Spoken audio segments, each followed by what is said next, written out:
The fire draws itself inward, flame folding close to the coals, as if it has learned restraint from the night. Smoke slides low along the ground, tasting of stone, dust, and moss. The dark does not rush us, it watches. I have crossed this line before, without knowing I had done so. I will place the story here now, while the embers still hold their shape. The wall ran across the hillside with no beginning and no clear end. Stones stacked upon stones, fitted without mortar, each one chosen by hands that understood weight and patience. It was not tall. A person could step over it without effort. That, perhaps, was the point. Grass grew differently on either side.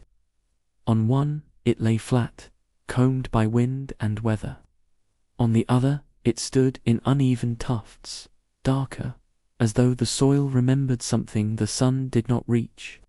Travelers used the wall as a guide, rather than a barrier. They walked beside it, boots keeping to the same side for miles, as if proximity were permission enough.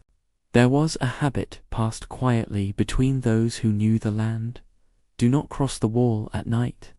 No reason was ever agreed upon, only the result. Two questions lingered where the stones met the dark. Who decides where one place ends and another begins? And what notices when the decision is ignored? The wall carried mark scratches from packs, shallow chips where hooves had slipped. Lichen softened its edges, painting it in pale greens and greys. In daylight, it looked harmless, almost kind. At night, it held the cold longer than the ground around it. The watching began as soon as the light thinned. Not eyes, not shapes, just a pressure in the dark, the sense of attention settling in like dew. The night learned the outline of anyone who walked near the wall, tracing them without touching. Wind moved across the stones and changed tone as it passed over. On one side, it sighed. On the other, it hushed itself. A woman came upon the wall late one evening, her lantern long since gutted out.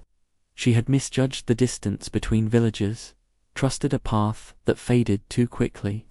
The moon gave little help, caught behind a veil of thin cloud. She walked alongside the wall for a time, hand brushing stone now and then, reassured by its presence.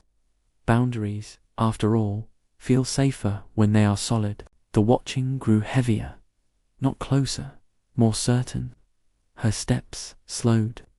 The air felt thicker on her skin, as though she were moving through something that wished to be felt. She told herself it was only fatigue. The night accepted the excuse, but did not relax. At a break in the wall where stones had fallen away, the ground dipped and rose again. Crossing there would save time. A small thing, barely a choice at all. She stepped over. The grass changed sound beneath her boot. Not louder, duller, as if the earth had closed its mouth. Behind her, the wall seemed to straighten. The watching sharpened into alignment. The night arranged itself around her, not encroaching, simply present in all directions at once. She felt the sense of being placed, like an object set carefully on a shelf. Her breath fogged. She listened for familiar sounds, whined, insects, anything that would name the world she knew. What came back was silence with weight. The boundary had not marked land, it had marked attention. I once stood with one foot on either side of that wall, long enough to feel the night decide where I belonged, and I stepped back without knowing why, grateful for the excuse of unease. The woman did not run. Running, the wall had taught her, was a kind of announcement. She turned slowly, careful not to scrape the stone, and stepped back over. The moment her weight settled, the pressure eased, not gone, just redistributed. The night resumed its broader watching, no longer fixed upon her alone. She continued on the original side, heart steadying with each step. When she looked back, the break in the wall seemed smaller, less inviting, as though it had never intended to be crossed at all. By dawn, she reached the village. She said nothing of the wall, only that the fields had felt wrong, and that she had slept poorly, waking with the sense of having been counted. The wall remains. It has weathered seasons without complaint. People still step over it in daylight, laughing at the idea of limits where none are marked. At night, fewer try. The fire here settles into ash, and the dark draws its line around us without being seen. Somewhere, stones are holding their breath, and the night is watching to see who remembers where they stand. Some boundaries do not need signs to be kept.